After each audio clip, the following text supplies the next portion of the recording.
Chapter number 5 supply पूरा इन्होंने mix कर दिया है। इलास्टिसिटी ऑफ सप्लाई भी इसी में। जब डिमांड आ जाता है तो ये आसान हो जाता है। मीनिंग ऑफ सप्लाई, ठीक है, डिमांड की पता थी। सप्लाई किसके पॉइंट से होती है? ये सेलर के पॉइंट से होती है कि एक सेलर कितना बेचने को तैयार है, ये क्या होगी? सप्लाई, ठीक है। और इसमें कीवर्ड इसमें भी है, क्या लिखा है? Supply of a commodity refers to the quantities of a commodity which producers और seller are willing to produce and offer for sale. Willing to produce और बेचते भी हैं at various prices during a particular period of time. Keywords जो पहले उसमें थे वो इसमें भी कीवर्ड है, ठीक है। एक तुम्हारा पीरियड ऑफ टाइम हो गया, प्राइसेस हो गया, are willing to produce and offer for sale, ठीक है। ये सब कीवर्ड है। सिंपल सेलर के पॉइंट से होती है, कितना वो बेचने को तैयार है अलग अलग प्राइसेस पे, इसको बोल देते हैं क्या? Supply. Supply of a commodity refers to quantities of a commodity which producer और seller are willing to produce and offer for sale at various prices during a particular period of time. Next क्या है? Individual और market supply. Demand में ही पढ़ा था, इसमें भी है, बस यहाँ सप्लाई से बात कर देना। इंडिविजुअल सप्लाई क्या होगी? एक सेलर की, एक प्रोड्यूसर की इंडिविजुअल सप्लाई कहलाएगी। मार्केट क्या होगी? सारे प्रोड्यूसर, सारे सेलर की। Individual supply refers to various quantity of a commodity which a firm, बस ये लिख देना, यही ऐड हुआ है, बाकी पीछे का है। A firm is willing to produce and offer for sale at different prices during a specific period, ठीक। The quantity of a commodity that all the producer are willing to produce and offer for sale at different prices during a specific period is known as market supply या फिर industry supply। बस change क्या है? Meaning पुरानी है, यहाँ एक seller है, यहाँ पे ऑल प्रोड्यूसर्स या ऑल सेलर्स है। ये इंपॉर्टेंट है। Stock versus supply. स्टॉक और सप्लाई में क्या फर्क होता है? स्टॉक का मतलब होता है जो आपके पास अवेलेबल है, टोटल क्वांटिटी। बेच रहे हो उसको, नहीं बेच रहे हो उससे मतलब नहीं है। तुम्हारे गोडाउन में जो माल रखा होता है उसे स्टॉक बोल देते हैं, ठीक है। हो सकता है तुम माल बेचने को ना तैयार हो, रखे हो कि जब इसके भाव बढ़ेंगे तब बेचेंगे। तो स्टॉक में पूरा माल आता है जो आपके पास है, जो आपका पोटेंशियल है। लेकिन सप्लाई में वो आता है जो सिर्फ बेचने वाले हो, बेचने को हो कि 10 पीस बेचेंगे, बस से ज्यादा नहीं बेचेंगे, इसे सप्लाई बोलते हैं। फर्क समझ में आ रहा है? क्या लिखा है? Stock of a commodity is the total amount of the commodity available with the producer. जो टोटल प्रोड्यूसर पास अवेलेबल है सब स्टॉक में आता है, भले बेचे ना बेचे मतलब नहीं है। At any given time it is the potential supply, ठीक है, अवेलेबल विद द प्रोड्यूसर। मतलब जरूरत पड़ है तो इतना बेच सकता है, पोटेंशियल है उसके पास इतना, ठीक। Thus, stock is the total amount available with the producer. It is the intended supply और potential supply, दोनों याद रखना। स्टॉक को हम लोग intended supply भी बोलते हैं, ठीक है, या फिर potential supply भी बोलते हैं, ठीक। अब आते सप्लाई पे। सप्लाई तो पीछे पड़ गई, वो जो बेचने को तैयार हो, तो ये स्टॉक का एक पोर्शन होगा, सही है। Supply of a commodity does not comprise the entire stock, सब स्टॉक नहीं आ रहा of the commodity, but only that part of it which the producer are willing to bring into the market and offer for sale at a particular price। वो portion जो आप market में लाके बेचने को तैयार हो, वो किसमें आता है? सप्लाई में। आ गया समझ में? तो सप्लाई को क्या बोलते हैं? Thus supply refers to the amount which is actually brought into the market for sale। It is actual supply, यही actual supply है। स्टॉक एक्चुअल सप्लाई नहीं है, स्टॉक पोटेंशियल है। Determinants of supply. डिटर्मिनेंट्स का मतलब क्या होता है? आपने डिमांड की पढ़े थे, ठीक है। डिटर्मिनेंट्स का मतलब क्या होता है? फैक्टर्स जिन पे सप्लाई पे असर पड़े, सप्लाई कम हो जाए या ज्यादा हो जाए, ठीक है ना। सेलर कब ज्यादा बेचने को तैयार हो जाएगा, किन वजहों से कम बेचने को तैयार होगा, इनको क्या बोलते हैं? डिटर्मिनेंट्स या फिर फैक्टर्स ऑफ सप्लाई, ठीक है। पहला क्या है? Price of the commodity. Demand में भी था, इसमें भी है, ठीक है, लेकिन उसका कुछ अलग पॉइंट ऑफ व्यू था, इसका अलग पॉइंट ऑफ व्यू है। क्या पॉइंट ऑफ व्यू होगा? प्राइस से क्या मतलब है? अगर कमोडिटी के प्राइस बढ़ेंगे तो तुम अपने आप को सेलर के पॉइंट पर रख के देखो, ज्यादा बेचोगे कम बेचोगे, तुम सेलर हो। अगर किसी चीज के भाव बढ़ रहे हैं ना, सेलर प्रॉफिट के लिए काम करता है, तो इसका मतलब उसमें प्रॉफिट मार्जिन भी क्या हो रहा होगा? बढ़ रहा होगा। सस्ती चीज पे छोटा प्रॉफिट होता है, महंगी चीज पे ज्यादा प्रॉफिट होता है, तो ऑब्वियस है ना। आप एक फ्रिज खरीदोगे उस पर बहुत प्रॉफिट खा रहा होगा सेलर, आप एक टॉफी खरीदोगे उस पर छोटा सा प्रॉफिट खा रहा होगा। तो महंगी चीज पे ज्यादा प्रॉफिट होता है, सेलर प्रॉफिट के लिए काम करता है। तो अगर किसी चीज के रेट बढ़ेंगे, प्रॉफिट भी बढ़ेगा, प्रॉफिट बढ़ेगा तो सप्लाई भी, ठीक। डिमांड उल्टा था, सप्लाई सेम वे में चलता है। क्या लिखा है? Price of the commodity. The main factor affecting supply is the commodity's own price. When the price is high, producer earn more profit per unit, so they supply more. High prices also attract new firms to enter the market. कह रहे हैं नई firms भी आती हैं, जब किसी चीज को महंगा देख रही होती हैं, नई फर्म्स आके बेचने लगती हैं, तब भी सप्लाई, नई फर्म आएंगी तो ऑब्वियस है सप्लाई ऊपर जाएगी। नए दुकानदार आ गए, सप्लाई और ऊपर जा रही होगी, ठीक है। खैर मेन ये है जो ऊपर पड़ा। ऑन द अदर हैंड, इसके अलावा व्हेन प्राइसेस फॉल, रेट गिरने लगेंगे, प्रॉफिट भी कम होने लगेगा, सप्लाई डाउन, ठीक है, profit reduces and supply decreases. Second factor पे आते हैं। सेकंड फैक्टर क्या है? गोल ऑफ द प्रोड्यूसर या फिर गोल ऑफ द फर्म। क्या गोल है उस पर भी डिपेंड करता है कि सप्लाई ज्यादा होगी कम होगी या क्या होगा, और ये बहुत इंपॉर्टेंट है और बहुत समझने आना है। क्या लिखा है? Firm usually aim to maximise profit, ठीक है, ये ट्रेडिशनल वे में लिया गया है, पुराने वे में थोड़ा, आज के वे में इतना ये नहीं चलता है। आज के वे में हर फर्म सेल मैक्सिमाइज करने की सोचती है। खैर, ट्रेडिशनल वे में लिया गया है। बताएंगे फर्म यूजुअली क्या चाह रही है? मैक्सिमाइज करना प्रॉफिट को, ठीक, फर्म चाह रही है ज्यादा कमा ले बस किसी भी तरीके से। So they supply more when profits are high, तो जब प्रॉफिट ज्यादा होगा वो ज्यादा सप्लाई करते हैं। अगर गोल प्रॉफिट मैक्सिमाइजेशन है और प्रॉफिट ज्यादा दिख रहा है तो वो सप्लाई भी ज्यादा करेंगे। सॉरी, ठीक है। However, some firms may aim to maximize sale. कुछ फर्म सोच रही होती है हमें सेल मैक्सिमाइज करना है, प्रॉफिट मैक्सिमाइज नहीं करना है। ये दूसरी फर्म्स का एम हो सकता है, गोल हो सकता है। फॉर प्रेस्टीज और मार्केट शेयर, ताकि नाम हो जाए। नाम आदमी का कैसे होता है? जब बहुत कस्टमर हो उसके पास, भले कमा कम रहा हो, ठीक है।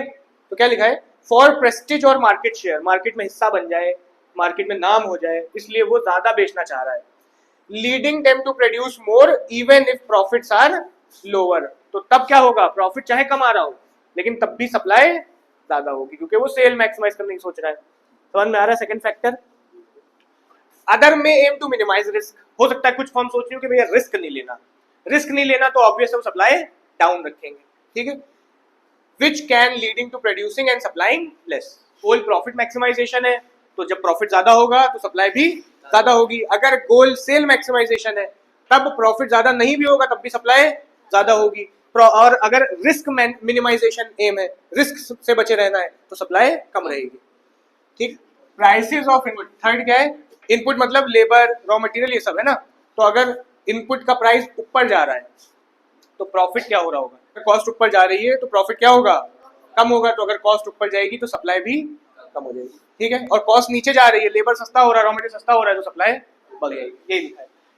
Inputs like labour, raw material, machine affect the cost of production. If input prices rises, production becomes costlier, profit margin fall and supply decreases, ठीक है। If input price fall, इसका उल्टा, production become cheaper, सस्ता हो जाएगा, profit ऊपर चला जाएगा, supply भी ऊपर चली जाएगी। So supply moves in the opposite direction of input prices, तो supply उल्टी चलती है input prices से। Fourth, prices of related commodities, ठीक है। रिलेटेड कमोडिटीज मतलब जैसे कि एक प्रोड्यूसर दूसरी चीज के रेट अगर बढ़ते हुए देखता है, दूसरी चीज के, तो प्रोड्यूसर सोचता है चलो इस माल को छोड़ो, वही माल बनाओ कि बेचो। समझ में आ रहा है? प्रोड्यूसर ने देखा दूसरे चीज के रेट बढ़ रहे हैं, आप जो बेच रहे हो उसके नहीं, दूसरी चीज के रेट बढ़ रहे हैं, तो प्रोड्यूसर क्या करेगा? दूसरा चीज बना के बेचेगा। समझ में आ रहा है? तो यही होता है price of related commodity. Supply of a commodity is also affected by the prices of related goods, ठीक है, specially substitute goods. If the price of substitute commodity increases, दूसरे substitute product के रेट बढ़ रहे हैं, while the price of current product remains the same, ठीक है, अपना जो बेच रहे हो वो उसके रेट सेम ही है, तो producer may switch to producing the more profitable good. दूसरी चीज के रेट बढ़ेंगे, इसकी सप्लाई कम हो जाएगी। क्यों? क्योंकि उसमें प्रॉफिट दिख रहा है, उधर चला जाएगा। चला आ रहा है समझ में? As a result, the supply of the current commodity decreases. Simple है। For example, if the price of peas rises, farmer may grow more peas instead of cabbage, ठीक है, by diverting land and resources। क्या करेगा? क्या बनाएगा? Piece बनाएगा, piece उगाएगा farmer. क्यों? क्योंकि उसके रेट बढ़ रहे हैं, अपनी कमोडिटी छोड़ देगा, ठीक है। Therefore, the supply of a commodity generally decrease when the price of substitute rises. Substitute के रेट बढ़ेंगे, सप्लाई डाउन हो जाएगी। नेक्स्ट आते हैं टेक्निक्स ऑफ प्रोडक्शन। ये भी बहुत आसान है, ठीक है। अगर आपके पास अच्छी टेक्नोलॉजी अवेलेबल है, अच्छी टेक्निक अवेलेबल है, तो सप्लाई अप जाने वाली है। टेक्नोलॉजी अच्छी नहीं है तो सप्लाई डाउन जाने वाली, जाहिर सी बात है, ठीक है। क्या लिखा है? Improvement in production techniques such as the invention of the new machine और एडवांस्ड मेथड, अच्छी मशीनें हैं, एडवांस मेथड है, helps lower the cost of production. Cost of production इससे डाउन हो जाती है। ऑब्वियस अच्छी टेक्नोलॉजी होगी तो आपको सस्ता बन के मिलेगा सामान। This increases the producer's profit margin, इससे प्रॉफिट मार्जिन बढ़ जाता है, and encourages them to produce and supply more. अच्छी टेक्नोलॉजी, नई technology, modern technology, supply up, ठीक है। Hence, better technology leads to an increase in supply. अच्छी technology होगी सप्लाई ऊपर जाएगी. नेक्स्ट आते हैं structure of the industry. The nature of the market also affect supply. ठीक है, इन अ मोनोपोली कैसी मार्केट है उससे भी सप्लाई पर असर पड़ता है. अगर मोनोपोली चल रही है, मोनोपोली मतलब अकेला सेलर है, तो वो सप्लाई पे ध्यान नहीं देगा, वो उल्टा सप्लाई रोक के रखेगा ताकि रेट बढ़े. ठीक है, मोनोपोली क्या करेगा, उसको पता है मेरे अलावा कोई है नहीं, तो वो सप्लाई को रोक के रखेगा कि रेट बढ़े फिर बेचेंगे. ठीक है, क्या लिखा है, in a monopoly only one firm control the entire supply and may limit production to raise prices and earn more. ठीक है, but in a competitive industry जहां बहुत सी फर्म है, many firm, there is no incentive to restrict output. तब वो output नहीं रोकेगा क्योंकि कंपटीशन बहुत है, खुद रोक देगा तो बाकी लोग बेचने लगेंगे. ठीक है, तो as a result competitive market usually have higher level of production and supply compare to monopolised industry. तो इन शॉर्ट मोनोपोली वाला कम सप्लाई रखता है और कॉम्पिटिटिव वाले सप्लाई अप रखते हैं. 7. Policy of taxation and subsidies. Taxation subsidy government की policy है. तो अगर गवर्नमेंट टैक्स लगा देगी चीजों पे, है ना, टैक्स लगा देगी तो क्या होगा, सप्लाई कम हो जाएगी. और अगर उल्टा सब्सिडी देगी तो सप्लाई ऊपर हो जाएगी, ज्यादा बिक जाएगा. ठीक है, द गवर्नमेंट टैक्सेशन सब्सिडी क्या होती है, उल्टा पैसे देना. टैक्स मतलब आपसे चार्ज कर रही है, सब्सिडी मतलब उल्टा पैसे दे रही है. ठीक है, the government taxation policy significantly affects the supply of goods. ठीक है, indirect taxes like GST, excise duty and VAT. VAT पता है, वैल्यू एडेड टैक्स, अब खत्म हो गया जाता है, एक चीज पे लगता है, पेट्रोल पे जाता है. Increase the cost of production. ठीक है, कॉस्ट ऑफ प्रोडक्शन को ये ऊपर ले जाता है. Making goods more expensive to produce. ठीक है, कॉस्ट बढ़ गई तो महंगा हो गया प्रोडक्ट, महंगा हो गया तो सप्लाई डाउन होने वाली है. This generally leads to decrease in supply. ठीक है, टैक्स से रेट बढ़ रहे हैं लेकिन कॉस्ट वाले बढ़ रहे हैं. ये ना सोचना टैक्स से रेट बढ़ रहे हैं सप्लाई भी ऊपर जाएगी, प्रॉफिट वाले रेट थोड़ी बढ़ रहे हैं. ठीक है, टैक्स से रेट जो बढ़ रहे हैं वो कॉस्ट रिलेटेड बढ़ रहे हैं, इनपुट वाले रेट बढ़ रहे हैं एक तरीके से, और इनपुट के रेट बढ़ते हैं तो सप्लाई कम हो जाती है. On the other hand reducing taxes lowers production cost. गिरा देगी टैक्स तो प्रोडक्शन कॉस्ट सस्ती हो जाएगी and encourages producer supply more, जिससे सप्लाई ऊपर जाने वाली है. Similarly government subsidies help lower cost. Government subsidy दे रही है तब भी कॉस्ट क्या हो जाती है, down. And motivate producer to increase the supply of specific good, जिससे कि सप्लाई ऊपर जाएगी सब्सिडी देने से. 8 आता है एक्सपेक्टेशन अबाउट फ्यूचर प्राइसेस. ये भी आसान है. ठीक है, अगर सेलर सोच रहा है कि मेरे प्रोडक्ट के रेट बढ़ने वाले हैं, अभी सप्लाई रुकेगा, बाद में ज्यादा करेगा. Producer expectation regarding future price also influence supply.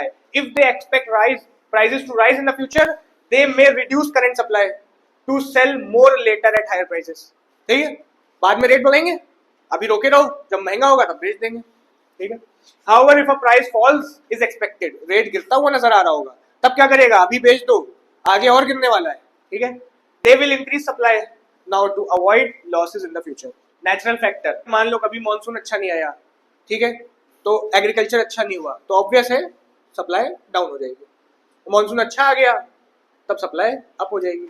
तो अगर आपके नेचुरल फैक्टर फेवर में आ गए तो सप्लाई बढ़ जाती है, फेवर में नहीं है डाउन हो जाती है. Natural factor play a crucial role determining supply of agriculture goods. Condition such as drought, flood और poor weather reduce agriculture output. खराब वेदर हुआ तो गिरने वाली है, and lower supply. Conversely good rainfall and favourable climate condition boost agriculture production and increase supply.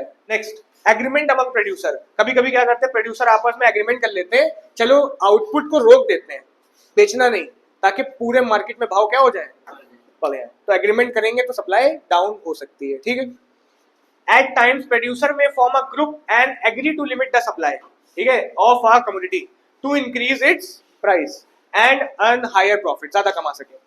This artificial restriction creates scarcity in the market. कमी पैदा हो जाती है मार्केट में, रोके हुए सब सेलर, तो रेट क्या होंगे, डाउन, अप हो जाएंगे. And results in the reduce supply of the goods. ठीक है, बाद में तो बढ़ेंगे, अभी सप्लाई तो क्या रही, डाउन रही. नेक्स्ट आता है availability of transport and communication facility. यानी the supply of a commodity depends upon the types of transport and communication facility. ठीक है, अच्छा ट्रांसपोर्ट, अच्छा कम्युनिकेशन, तो सप्लाई क्या होने वाली है, ज्यादा. ठीक है, यही लिखा हुआ है. Available economy and improvement in the transport and communication facilitate will expand the size of market. This will motivate producer to produce and supply more. नहीं है supply function. Demand function पता था? ठीक है, क्या था demand function याद है? जो relationship दिखाता है between demand and its determinant. तो supply function क्या होगा? जो relationship दिखाएगा between supply and its determinant. ठीक है? Supply function is a statement which states the relationship between the quantity supplied and its determinant. आपने इसके फैक्टर पढ़े ना पीछे, जैसे फैक्टर प्राइस बढ़ेगा सप्लाई बढ़ेगी, यही होता है क्या, डिमांड सप्लाई फंक्शन जो रिलेशनशिप दिखाता है। किसमें रिलेशनशिप दिखाता है, सप्लाई और उसके डिटरमिनेंट्स में। देखो इक्वेशन दी हुई इन्होंने, supply of n equals to functional relation, और ये सारे क्या लगे हुए हैं, डिटरमिनेंट्स जो पीछे पढ़े थे। क्या पढ़ा था, प्राइस पढ़ा था, है ना। ये प्राइस 1 to n1 क्या जा रहा है, प्राइस ऑफ रिलेटेड गुड्स हो गए, यहाँ पूरा लिखा हुआ है। Sn is the quantity supplied of a commodity, F is a functional relation, F क्या है, functional relation. P of n क्या है, price of the commodity. P1 to Pn1 क्या जा रहा है, प्राइस ऑफ रिलेटेड कमोडिटी। ये क्या है, GF is the goal of the firm, ठीक है, गोल ऑफ द फर्म। इसके बाद क्या है, FI क्या है, FI to FM is the expression for prices of different factors of input, ये प्राइस है फैक्टर इनपुट का, ठीक है, लेबर, रॉ मटेरियल वगैरह। T क्या है, technology, T is the technique of production। E क्या है, expectation, GT is the taxation policy, government की टैक्सेशन पॉलिसी। N क्या है, expression for natural factor, and MT क्या है, MT stand for means of transport. ये भैया पढ़ लेना, रीड कर लेना, खत्म हो गया। ये लॉ ऑफ सप्लाई से शुरू करना था।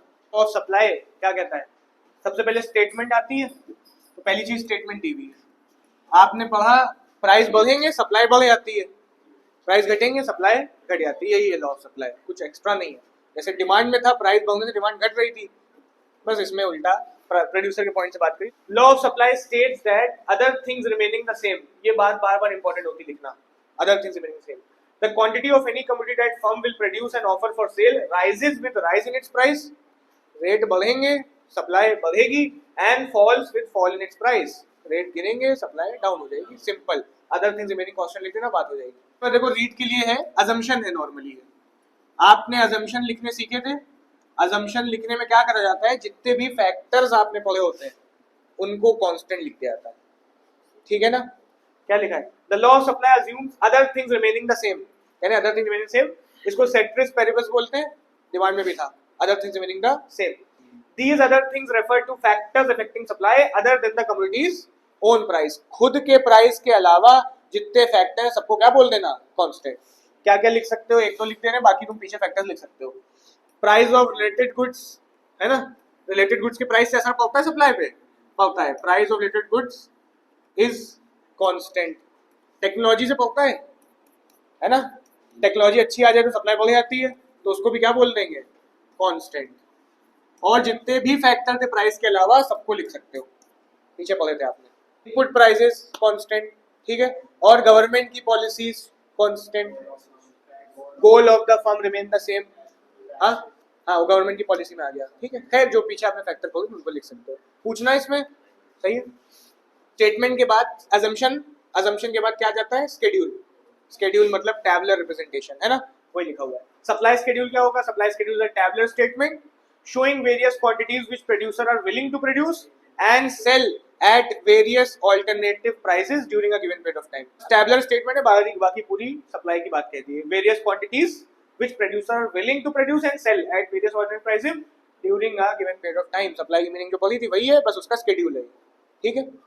सप्लाई स्केड्यूल दो तरीके का हो सकता है, क्या हो सकता है, इंडिविजुअल और मार्केट। डिमांड में भी यही था। कर्व क्या होगा, डायग्रामेटिक प्रेजेंटेशन ऑफ स्केड्यूल, ठीक है। A supply curve is a diagrammatic presentation of the law of supply, ठीक है। It conveys the same information as the supply schedule does, जो ये बताता है ये बस डायग्राम में बता देता है चीज को, but it gives this information graphically and not in the form of numerical figures, ठीक है। कहने numerical figures में बात नहीं करता है, कर्व में बात करता है। सप्लाई कर्व भी दो तरीके का हो सकता है, इंडिविजुअल सप्लाई कर्व और मार्केट सप्लाई कर्व। नेक्स्ट देखो, इंडिविजुअल अभी पढ़ा, दो तरीके के होते हैं, बस वो वही बात कर दी गई है। Individual supply schedule, market supply schedule. Individual supply schedule में क्या बता दोगे, पूरा स्केड्यूल बता दोगे जो पीछे बोला, बस एक सेलर का, एक प्रोड्यूसर का। Table showing quantities of a commodity and individual producer will supply at different price, पूरा लिख दिया है, बस क्या लिख दिया है, individual producer will supply at different prices assuming other factor remain constant, ठीक है। ये नीचे किसकी है, market supply schedule. Market supply schedule क्या है, table showing quantities of a commodity या good that all firms are willing to supply at different prices assuming other factor remain constant, ठीक है। कर्व में इंडिविजुअल सप्लाई कर्व और market supply curve क्या होगा, diagram ऐसा कर्व जो दिखा रहा हो एक सेलर, एक इंडिविजुअल प्रोड्यूसर कितनी सप्लाई करेगा, अलग अलग प्राइसेस पे। मार्केट में क्या होगा, ऑल प्रोड्यूसर्स, ठीक है। It is a curve showing quantities of a commodity that an individual producer will supply at different prices assuming other factor remain constant, ठीक है। यहाँ पे it is a curve showing quantities that all producer will supply at different prices assuming other factor remain constant. Table बोल देना है, उसमें curve बोल देना है, इंडिविजुअल में इंडिविजुअल, मार्केट में मार्केट। बनाने पे आ जाते हैं जरा, इंडिविजुअल सप्लाई शेड्यूल और एक कर्व बनाएंगे। देखो प्राइसेस डालनी है, ठीक है ना, और सप्लाई डालनी है, और कुछ इसमें पॉइंट्स देंगे जैसे नॉर्मली पॉइंट्स देते हैं, ठीक। प्राइस जब गुड्स के डालोगे तो कमोडिटी भी लिखना, गुड्स का नाम क्या है, एक्स रुपीस पर केजी में बात होने वाली, ये सब लिख देना। Quantity supplied of x, commodity x है, केजी पर मंथ में बात होने वाली, ठीक है। प्राइस मान लेते हैं 10 रुपए है ना, तो सप्लाई कितनी है, सप्लाई मान लेते हैं 5000 केजी पर मंथ है। सेलर जब 10 रुपए भाव चल रहा है तो इतनी सप्लाई कर रहा है, ठीक है। नेक्स्ट रेट बढ़ गए, रेट बढ़ के हो गए 15 रुपए केजी, ठीक है, तो उसने सप्लाई बढ़ा दी, मान लेते कितनी बढ़ा दी, 10,000 पहुंचा दी, ठीक। फिर रेट फिर बढ़ा देना 20 रुपए, सप्लाई और बढ़ा देना, मान लेते कितनी कर दी, 15,000। बन गया स्केड्यूल, बस रेट बढ़ाते आना है, सप्लाई भी बढ़ाते आना है, खत्म, ठीक है। पॉइंट्स दे देते हैं, ये ए पॉइंट है, ये बी पॉइंट है, ये सी पॉइंट है। क्यों दिया है, कर्व के लिए दिया हमने। अब बनाए जरा, लाइनें तो आपको पता है ऐसे खींचती हैं। इधर क्या डालोगे, प्राइस, इधर क्वांटिटी। यहाँ पे थोड़ा सा ध्यान देना, छोटी सी मिस्टेक होती है। देखो जब भी कुछ ऊपर से नीचे जाती है ना, तो मैक्सिमम यहाँ पे होती है, नीचे घटती जाती है, ठीक है। मतलब यहाँ बड़ी फिगर होगी, नीचे जब भी आप नीचे मूव करोगे तो फिगर डाउन होती जाती है। तो ये गलती ना करना, यहाँ 10 लिख दिया और यहाँ 15 लिख दिया, यहाँ 20 लिख दिया, ठीक है। यहाँ से लिखोगे, मतलब टॉप पे क्या लिखोगे, 20, 20 के बाद 15, 10, ठीक है। बाकी 5 डालना डाल दो, कोई दिक्कत नहीं। आ रहा है ये समझ में क्या बताया हमने, ठीक है। कोई चीज अप टू डाउन जाती है तो घटती है, और लेफ्ट से राइट की तरफ मूव करती है तो बढ़ती है। तो ये तो सीधा ही पड़ेगा, 5,000, 10,000, 15,000, 5,000, 10,000, 15,000, ठीक है। पॉइंट्स डालें, जब रेट 10 रुपए है तो सप्लाई कितनी है, 5,000, मतलब 10 रुपए रेट, सप्लाई 5,000। यहाँ पे जब रेट 15 है तो 10,000 है, हाँ यहाँ पे जब रेट 20 है तो 15,000 है, ठीक है। और अगर हम इसको ज्वाइन कर दें, क्या बन गया, सप्लाई कर, ठीक है। पॉइंट्स देते हैं, पहला क्या था, A point, B point, C point. Supply curve को नाम दे देते हैं एसएस, खत्म हो गया। प्रैक्टिस से ही आएगा, एक आध में प्रैक्टिस करोगे आ जाएगा, बहुत आसान होता है, लेकिन आगे कर मुश्किल। नेक्स्ट मार्केट सप्लाई पे आ जाते हैं। Market supply schedule and curve, ठीक है। देखो हमने प्राइस लिख दिया है, पूरा नहीं लिखा है, लिख लेना, प्राइस ऑफ एक्स कमोड जो भी है, केजी पर भी जो भी है, ठीक है। यहाँ पे भी quantity supplied by firm A लिखा है, ठीक है। Quantity supplied by firm B लिखा है। मार्केट में तो यही होता है ना, इंडिविजुअल इंडिविजुअल को मिला दिया जाता है, तो 2 इंडिविजुअल दिए, एक मार्केट दे दिया, ठीक है। अब इनका भी कुछ बना लेते हैं। हाँ भैया, प्राइस मान लेते हैं, पहला प्राइस क्या है, 10 रुपए, ठीक है। 10 रुपए पे ए सेलर पीछे क्या था, 5,000 बेचने तैयार था, 5,000 बेचने तैयार, ठीक है। और मान लेते हैं बी सेलर, वो 4,000 बेचने को तैयार है, ठीक है। नेक्स्ट रेट बढ़ गए, रेट बढ़ के 15 रुपए हो गए, इसकी सप्लाई भी क्या होगी, बढ़ जाएगी, मान लेते हैं 10,000 बेचने तैयार है। इनकी भी सप्लाई बढ़ गई, मान लेते हैं ये 8,000 बेचने तैयार है, ठीक है। इसके बाद रेट और बढ़े, 20 रुपए हो गए, ये कितने बेचने तैयार है, 15,000, और ये 12,000। रेट बढ़ते आ रहे हैं, दोनों सेलर अपनी सप्लाई बढ़ाते आ रहे हैं। मार्केट कैसे बनेगा, मार्केट बनेगा ए प्लस बी करके। पहला आएगा कितना, 10 और 8 18,000, 15 और ये 27,000, ठीक है। ये बन गया स्केड्यूल। किसी को पूछना है, कर्व बनाएंगे।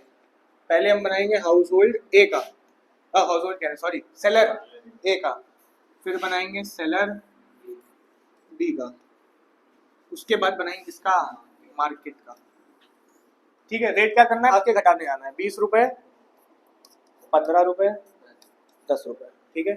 और इधर क्या रखना है, पहले 5,000, इधर जितना क्या है उसके हिसाब से रखा जाएगा, 5,000, 10,000, फिर 15,000, ठीक है ना।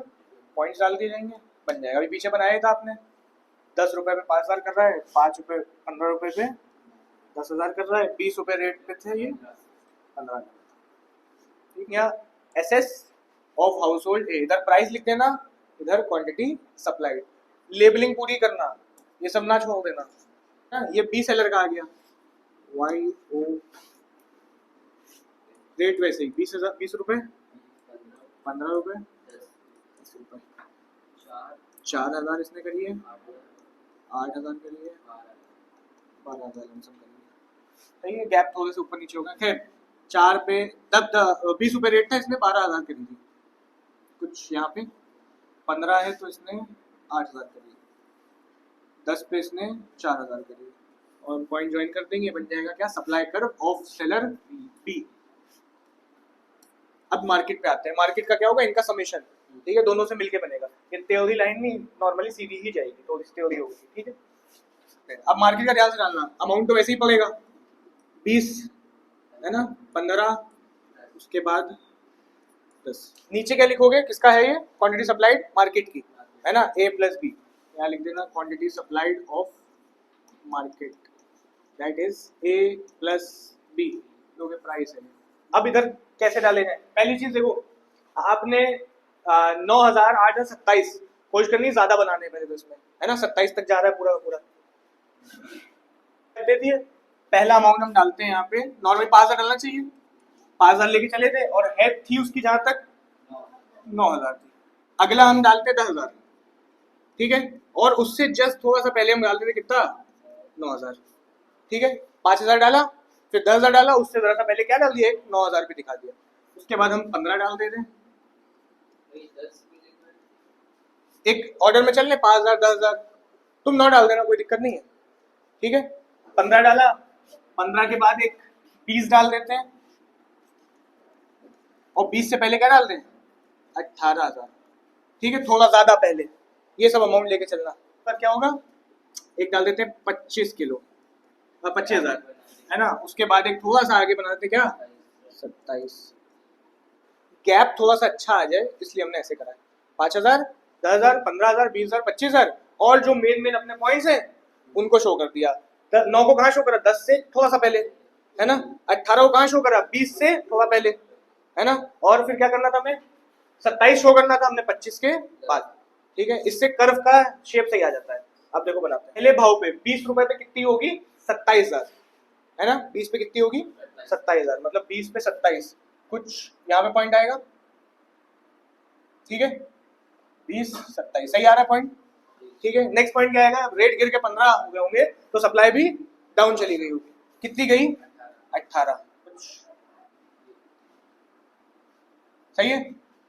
नेक्स्ट रेट गिर के 10 हो गए, कितनी सप्लाई है, 9,000, मतलब कुछ यहाँ पे लाइन खींच दोगे, मार्केट सप्लाई कर, ठीक है। नाम दे देते हैं इसको S3, हाँ, सीधा अमाउंट डाल देते हो जाता, लेकिन सीधे अमाउंट में तुम गैप गलत कर देते, और मार्केट सप्लाई कर हो सकता है थोड़ा यूं निकल जाता है या यूं निकल जाता, बल्कि ऐसा नहीं होता है। होता क्या है, ध्यान रखना कि जब इनका थोड़ा यूं जा रहा है, इनका भी थोड़ा यूं जा रहा है, तो मार्केट थोड़ा झुका हुआ जाएगा, तभी तो नजर आएगा कि दूर है, सप्लाई मार्केट में ज्यादा है, वरना तो वही नजर आ जाता ना। इंडिविजुअल वाला इंडिविजुअल मिला के बना रहे हो, है ना, तो 9 तुम्हें दूर रखना है, और जो दूसरा 18 है वो और दूर रखना है। यही गैप डाल देते तो फिर तो मार्केट है उसमें फर्क ही क्या आता, थोड़ा हाँ फ्लैटर झुका हुआ जाता है और दूर रखना होता है। नेक्स्ट आते हैं explanation of law of supply. ये लॉ ऑफ सप्लाई मतलब ये जो रेट घट रहे हैं, सप्लाई घट रही है, या रेट बढ़ रहे हैं, सप्लाई बढ़ रही है, क्यों हो रहा है, ठीक है। ये भी क्वेश्चन हो सकता है, सप्लाई कर्व पॉजिटिवली स्लोप क्यों है, डिमांड कर्व नेगेटिव था, उसके रीजन भी पाओगे तो खत्म, ठीक है। सप्लाई पॉजिटिव स्लोप क्यों है, या फिर एक्सप्लेनेशन क्या है लॉ ऑफ सप्लाई के पीछे, ठीक। रेट घटते हैं, सॉरी रेट बढ़ते हैं सप्लाई तो ही क्यों बढ़ती है। पहला, higher prices means higher profit, encouraging more supply, obvious है तो तुम्हें पता है, ज्यादा रेट ज्यादा प्रॉफिट, तो रेट बढ़ेगा सप्लाई बढ़ जाएगी, पहला रीजन हो गया। दूसरे रीजन पे आते हैं, दूसरा रीजन कह रहे हैं marginal cost rises with more output, कह रहे हैं जब ज्यादा आउटपुट बनाते हो तो मार्जिनल कॉस्ट ऊपर जाती है, आगे के चैप्टर में पढ़ोगे। जब ज्यादा आउटपुट बनाते हो तो मार्जिनल कॉस्ट, जो पैसा लगा रहे हो तुम उसमें बनाने में, वो बढ़ जाती है। और सोचो अगर कॉस्ट बढ़ रही है तो तुम ज्यादा तभी बेचोगे जब प्राइस ज्यादा हो, समझ में आ रहा है। So producer supply more only at higher prices, ठीक है, ये दूसरा रीजन है रेट बढ़ेंगे तभी सप्लाई बढ़ेगी, क्योंकि ज्यादा आउटपुट बनाने से मार्जिनल कॉस्ट ऊपर जाती है, और कॉस्ट ऊपर जाएगी तो रेट बढ़ के ही बिकना है, तभी प्रोड्यूसर को प्रॉफिट आएगा। ठीक, थर्ड आते हैं हायर प्राइसेस। अब एक रीजन हो सकता है रेट बढ़ते आएंगे, नए प्रोड्यूसर आने लगेंगे, है ना। Higher prices attract new producer, और नए प्रोड्यूसर आएंगे तो सप्लाई ऊपर जाएगी, and encourages existing one to shift resources toward that good, increasing overall supply. Existing producer उसी गुड्स की तरफ चले जाते हैं जिसके रेट बढ़ रहे हैं, और नए प्रोड्यूसर आके वही बनाने में लगते हैं, तो सप्लाई ऊपर जानी है। 3 रीजन है जिसकी वजह से सप्लाई कर्व या फिर रेट बढ़ने से सप्लाई बढ़ती है। ठीक है, नेक्स्ट आते हैं exceptions to the law of supply. कहाँ पे लॉ ऑफ सप्लाई फेल हो जाएगा? रेट बढ़े सप्लाई ना बढ़े, कुछ भी कर लो नहीं बढ़ रहा। ठीक है, ये कहाँ पे होगा? पहला है vertical supply curve. Vertical supply curve का मतलब क्या है? आपने सप्लाई कर्व तो ऐसे समझा ना, कहने सप्लाई कर्व एक नजर आएगा जो ऐसे होगा, ठीक है ना। मतलब अगर प्राइस यहाँ है तब भी सप्लाई कहाँ जा रही है? यहीं पे। प्राइस बढ़ा दो तब भी सप्लाई कहाँ जा रही है? यहीं पे। और घटा भी लो तब भी कहाँ जाएगी? आ रहा है, ठीक है। प्लॉटिंग करते थोड़ी सी बना के आना, समझाना तो वहाँ पे क्या रीजन है, कैसे बन गया वर्टिकल। ठीक है, लिखा in some cases supply of good can not be increase. कुछ जगहों पे आप सप्लाई बढ़ा ही नहीं सकते, जैसे रेयर पेंटिंग टाइप चीजें हो गई, रेयर चीजें हो गई जो एक ही है, रेट ज्यादा हो कम हो बढ़ा पाओगे घटा पाओगे? कुछ नहीं हो सकता उसका। In some cases, the supply of good cannot be increased no matter how high the prices. This happens with rare goods like gold coin, पुराने सिक्के, classical painting, है ना, rare stamp, ठीक है, where the quantity is fixed. Antique चीजों की बात हो रही है, antique चीजों की सप्लाई बढ़ाई नहीं जा सकती। It also applies to agricultural goods in short run. छोटे समय में एग्रीकल्चर पे भी कह सकते हो। एकदम से तुम एक हफ्ते में थोड़ी एग्रीकल्चर का प्रोडक्ट की सप्लाई बढ़ा दोगे, उसको तो उगने में टाइम लगता है। Like wheat, once the crop is grown, supply can't increase immediately. एक बार क्रॉप बढ़ गया तुरंत सप्लाई नहीं बढ़ेगी। In such cases, the supply curve is vertical. Vertical, showing that supply OQ stays the same. इसको हम OQ नाम दे देते हैं। O और ये सप्लाई Q है, ये तो सप्लाई कर्व का नाम रखा है, ठीक है। तो supply OQ stays the same whether price is OP1 और हाई OP2। ठीक है, वर्टिकल कब होगा? Exception, law of supply fail हो रहा है, प्राइस बढ़ाओ घटाओ सप्लाई नहीं बढ़ेगी, रेयर गुड्स के केस में हो सकता है। ठीक है, आ गया। नेक्स्ट आते हैं backward sloping supply curve. Backward sloping supply curve क्या होगा? नॉर्मली सप्लाई कर्व ऐसे जाता है आगे की तरफ, ठीक है, कह रहे बैकवर्ड स्लोपिंग है, मतलब कुछ ऐसे गया और वापस टर्न मार दिया, हद तक तो बढ़ा, थोड़ी देर बढ़ा, उसके बाद घूम गया, इसे कहते क्या? Vertical sorry backward sloping supply curve. थोड़ा यू शेप में बन गया थोड़ा सा, ठीक है। प्राइस मतलब मान लो यहाँ पे प्राइस, यहाँ पे सप्लाई यहाँ पे, ठीक है ना। प्राइस ऊपर चला गया, मान लो यहाँ आ गया, सप्लाई कहाँ आ गई? है ना, प्राइस बढ़ने सप्लाई बढ़ी नहीं, उल्टा घट गई। बैकवर्ड कब होगा? Sometime supply decreases when price increases. Price बढ़ सप्लाई कर गई। This can be seen in labour supply.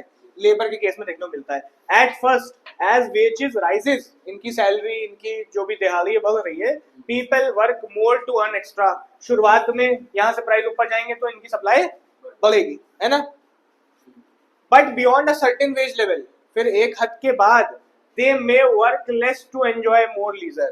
कहेंगे अब और रेट बढ़े तो अब हम काम ज्यादा नहीं करेंगे, अब हमें पैसे तो ज्यादा मिल ही रहे हैं, अब हम काम उतना ही रखेंगे, कम कर देंगे उल्टा, ठीक है ना। समझ रहे हो? 400 रुपए मिल रहे थे, 8 घंटे काम करता था, 600 मिलने लगे, उसने कहा 2 घंटे कम काम करेंगे। 400 मिल रहे थे, 8 घंटे काम कर रहा था, 600 मिलने लगे, उसने कहा 600 मिलने अच्छी बात है, 8 घंटे नहीं काम करेंगे, तुम हमें 400 देना, हम 6 घंटे काम करेंगे। ये हो गया क्या? Backward sloping. ये लिखा हुआ है they may work less to enjoy more leisure. Leisure मतलब खाली टाइम, आराम कर रहे हैं। As their income is already enough, कह रहे भैया पैसा जितना हमें 400 चाहिए होता था मिल गया है, और कम समय में मिल गया है, तो हम ज्यादा काम करके 600 में नहीं चाहिए। This create a backward slope in the supply curve. High wage lead to less supply of labour. High wage less supply कहाँ आ गई? Q2 पे एग्जाम्पल, ठीक है। प्राइस P1 पे थे, सप्लाई Q1 पे थी, प्राइस P2 पे आ गए, सप्लाई Q2 पे आ गई। ये तुम्हारा कंप्लीट हो गया एक्सेप्शन, ठीक है। आ गया एक्सेप्शन, वर्टिकल सप्लाई और बैकवर्ड स्लोपिंग। वर्टिकल कब होता है? रेयर गुड्स के केस में, एग्रीकल्चर के केस में, शॉर्ट रन में। नेक्स्ट आते हैं, ये पता है आप लोग को, सप्लाई में भी डिमांड नहीं पता था आपने, movement along supply curve, shift of supply curve, ठीक है।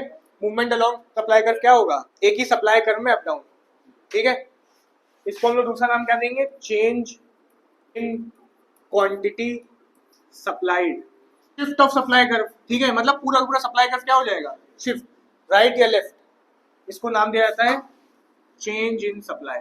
जैसे डिमांड में था वैसे ही है। इसमें डिमांड वाला अगर पढ़े तो क्या था, मूवमेंट अलोंग डिमांड कर्व था, उसमें क्या था, डिमांड ऊपर नीचे जा रही है, रीजन क्या था, प्राइस, है ना। इसमें सप्लाई ऊपर नीचे जाएगी, रीजन क्या होगा, उसमें सप्लाई कर्व ऊपर नीचे होगा, लेफ्ट राइट होगा, रीजन क्या होंगे, अदर फैक्टर्स, ठीक है। अदर डिटरमिनेंट्स की वजह से चेंज आए वो supply, shift in supply curve होगा, और जो प्राइस की वजह से आए वो movement along supply curve. Movement along the supply curve, ठीक है। Movement along the supply curve में दो बातें होती हैं, एक्सपेंशन, कॉन्ट्रैक्शन, ठीक है। पहले लिखा गया है when the quantity supplied changes due to change in the own price of the commodity, बता दिया पहला topic. while other factor remains constant, price की वजह से आए बाकी फैक्टर कांस्टेंट हो, it is called movement along the supply curve और चेंज इन क्वांटिटी सप्लाई, दूसरा नाम भी इसका होता है, ठीक है। उसके बाद क्या आता है, एक्सपेंशन और contraction. Expansion of supply, if the price of the commodity increases and as a result quantity supplied also increases, price बढ़ेंगे सप्लाई बढ़ेगी, क्या बोल दोगे, एक्सपेंशन और एक्सटेंशन ऑफ सप्लाई। नेक्स्ट आता है कॉन्ट्रैक्शन, प्राइस घटेंगे सप्लाई घटेगी, क्या बोल दोगे, कॉन्ट्रैक्शन ऑफ सप्लाई कर्व, ठीक है। The price of a commodity decreases and the quantity supplied falls, it is called contraction of supply. इसके भी फिर कर्व बनाना पड़ेगा आपको। एक पर्टिकुलर रेट चल रहा है, गलती से भी लेबलिंग ना छोड़ के आना, अब लिख के आना प्राइस सप्लाई वगैरह जो भी है, इधर सप्लाई इधर प्राइस, ठीक है। बार बार हम नहीं लिख रहे हैं, क्या लिखा है, at price OP1, price OP1 है ना, quantity supplied is OQ1। If price rises to OP2, अगर प्राइस बढ़ के यहाँ आ गए OP2 पे आ गए, है ना, सप्लाई इंक्रीजेस टू OQ2, ठीक है। एक्सपेंशन ऑफ सप्लाई, ये क्या है, एक्सपेंशन, या फिर अपवर्ड मूवमेंट हुआ है ना, अपवर्ड मूवमेंट होना सप्लाई कर्व। आगे क्या लिखा है, कंट्रैक्शन समझाना है। If price falls to OP3, price यहाँ आ गए, सप्लाई भी कहाँ आ जाएगी, Q3 पे, ये क्या है, contraction, downward movement. Supply decrease to OQ3, contraction of supply, downward movement of supply curve. This movement occurs along the same supply curve SS, ऐसे ही समझाओगे, ठीक है। सप्लाई कर्व समझा देना थोड़ा सा, और ये समझा देना। सप्लाई कर्व क्या समझाओगे, इधर हमने प्राइस दिखाया है, इधर सप्लाई दिखाई है, SS मेरा सप्लाई कर्व है, समझाने बाद ये बातें समझा दोगे, ठीक है। पहला टॉपिक हो गया। सेकेंड टॉपिक की चेंज इन सप्लाई या फिर शिफ्ट ऑफ सप्लाई कर्व, कह रहे when the quantity supplied changes due two factor other than the own price, है ना, बाकी डिटरमिनेंट्स की वजह से हो, प्राइस के अलावा, तो क्या बोल देते हैं इसको, shift in supply. Like input prices, technology, price of related goods etcetera, it is called a change in supply, इसको चेंज इन सप्लाई बोला जाता है। इसमें दो बातें होती हैं, उसमें एक्सपेंशन कंट्रैक्शन था, इसमें increase in supply decrease in supply. This means producer are willing to supply more at the same price, उसी भाव पे ज्यादा सप्लाई हो गई, डिक्रीज इन सप्लाई उसी भाव पे कम हो गई, रीजन क्या है, अदर फैक्टर्स, ठीक है ना। एक्सप्लेनेशन देख लेते हैं फिर से। आप सप्लाई कर्व बना लोगे अपना बेसिक सप्लाई कर्व। सबसे पहले मान लेते हैं ये प्राइस चल रहा है, सप्लाई कर्व अगर इंक्रीज आया ना तो supply curve rightward side shift हो जाता है, ठीक है। तो नया सप्लाई कर्व बनेगा किधर साइड, राइट साइड, नाम देते हैं S1। Supply curve shift rightward from S1 to S2, अच्छा चलो इसको नाम दे देते हैं S2 और इसको नाम देते हैं क्या, S1। सप्लाई कर्व शिफ्ट हो गया, प्राइस वही है, प्राइस आगे यहाँ जाके यहाँ गिर गए, ठीक है ना। At the same price OP, price वही है OP, quantity supplied increases from OQ1 to OQ2, OQ1 पे थी अब कहाँ गई, पॉइंट A1 टू A2, ये पॉइंट क्या था A1, ये पॉइंट क्या है A2, क्या दिखा रहा है ये, increase in supply, rightward shift, ऐसे समझा दोगे बस। और अगर डिक्रीज होगा तो लेफ्टवर्ड साइड आएगा, है ना। ये इनिशियल था सप्लाई, लेफ्टवर्ड साइड आ गया, नाम क्या देते हैं इसको, S3, यहां से टकराया यहाँ गिर गया, ठीक है ना। Supply curve shift leftward from S1 to S3, at same price OP quantity supply decrease from OQ1 to OQ3, ठीक है, पॉइंट A1 टू A3, बस खत्म हो गया, इतना समझाना बहुत है, ठीक है। ये क्या था, शिफ्ट इन सप्लाई का, इंक्रीज डिक्रीज, अलग अलग भी समझा सकते हो, एक में समझा दिया हमने। क्या लिखा है, factors which cause change in supply, change in supply पढ़ा ना, इंक्रीज डिक्रीज, अदर फैक्टर्स होते हैं, रीजन की प्राइस होता है, अदर फैक्टर की वजह से होता है। पहला लिखा है देखो टेक्नोलॉजी, अच्छा कब इंक्रीज आएगा कब डिक्रीज आएगा बहुत आसान है, अच्छी टेक्नोलॉजी इंक्रीज आ जाएगा और खराब टेक्नोलॉजी डिक्रीज आ जाएगा। इनपुट प्राइसेस इंक्रीज कब आएगा, इनपुट प्राइस फॉल हो रहे हो, सप्लाई कब बढ़ेगी, जब आपका कॉस्ट प्रॉफिट तभी तो ज्यादा होगा, फॉल इन इनपुट प्राइस, और ये कब होगा, rise in input price. MCQ related है, ये इंपॉर्टेंट है, ट्रिकी लगेगा, बहुत घुमा के बोली होगी लैंग्वेज, ठीक है। Price of other goods, supply कब बढ़ाओगे, जब दूसरे गुड्स के रेट तो गिर रहे हो, मेरे गुड्स के रेट वही हैं, तभी हम इसी की सप्लाई ज्यादा रखेंगे कि दूसरे के गिरे जा रहे हैं, इसी को बेचो। और अगर कहीं दूसरे के बढ़ते देख लिए तो हम उसको छोड़ के उधर चले आएंगे, है ना। तो यहाँ क्या लिखा है, fall in the price of other goods, increase in supply of current commodity, increase in the price of other good, decrease in supply of current commodity. Important, समझने लायक है। टैक्सेस एंड सब्सिडीज, अगर कम करेंगे टैक्सेस तभी supply बढ़ेगी, और subsidy मिलेगी तभी supply बढ़ेगी। सब्सिडी एक्स्ट्रा पैसे मिल रहे हैं, टैक्स में ले रहे हैं, सब्सिडी में गवर्नमेंट दे रही है, ऐसे समझ लो। यहाँ पे क्या है, raising taxes on production, supply कब होगी, जब कब होगी, जब टैक्स बढ़ा दिए जाए, सप्लाई डाउन आ जाएगी। आ रहा है समझ में ये, ठीक है, और सब्सिडी कम कर दी जाए। नेक्स्ट आते हैं producers price expectation, increase supply कब होगा, जब प्रोड्यूसर एक्सपेक्ट कर रहा हो आगे rate, expected fall in price, ठीक है। और सप्लाई डिक्रीज कब करेगा, जब आगे एक्सपेक्ट कर रहा हो बढ़ेगा, ठीक है। नंबर्स ऑफ सेलर है ना, लिखा है the number of seller increases, obvious है, सप्लाई बढ़ जाएगी और नंबर से डिक्रीज होंगे, सप्लाई घट जाएगी। आपने पढ़ लिया, उसी के डिफरेंस दिए हुए हैं। एक्सपेंशन और इंक्रीज इन सप्लाई का डिफरेंस आ जाता है, कर्व बना के भी कभी कभी एक्सप्लेन करने को आता है, कभी कभी नॉर्मली भी आता है। It refers to larger quantity supplied at higher prices, ठीक है, रेट बढ़ने से सप्लाई बढ़ रही है, बस ये बता देना है, उसी प्राइस पे ज्यादा सप्लाई हो रही है, larger supplied at same price, increase in supply, और ये एक्सपेंशन है। It is due to rise in own price, it results from change in other factor, own price के अलावा। इट इन्वॉल्व्स, क्या होता है, upward movement in the same supply curve, है ना, it rightward shift of the entire supply curve, simple है। इधर आ जाते हैं, एक्सप्लेनेशंस भी हो जाएंगे इसी से। Contraction of supply, fall due to own price, fall in supply due to other factors. It means the smaller amount being supplied at the same price. So वही price है अलग, बाकी factor वजह से हो रहा है। It is due to the own price. It results from the change in factor other than the own price. It involves downward movement. It involves leftward shift of the entire supply curve. Price elasticity of supply. Price elasticity of supply बस ये बताएगी कि कितना change आ रहा है price की वजह से supply में। The price elasticity of supply measures the degree of responsiveness of the quantity supplied of a commodity to a change in its price, ठीक है। डिग्री ऑफ रिस्पॉन्सिवनेस में भी कीवर्ड हो जाएगा। Price elastic supply measures the degree of responsiveness of quantity supplied, quantity supply ने कितना degree का response दिया of a commodity to a change in its price, किस वजह से, अपने प्राइस की वजह से। प्राइस में कम उछाल आया, सप्लाई में ज्यादा उछाल आया, यही क्या हो जाएगी, प्राइस इलास्टिसिटी ऑफ सप्लाई, ठीक है।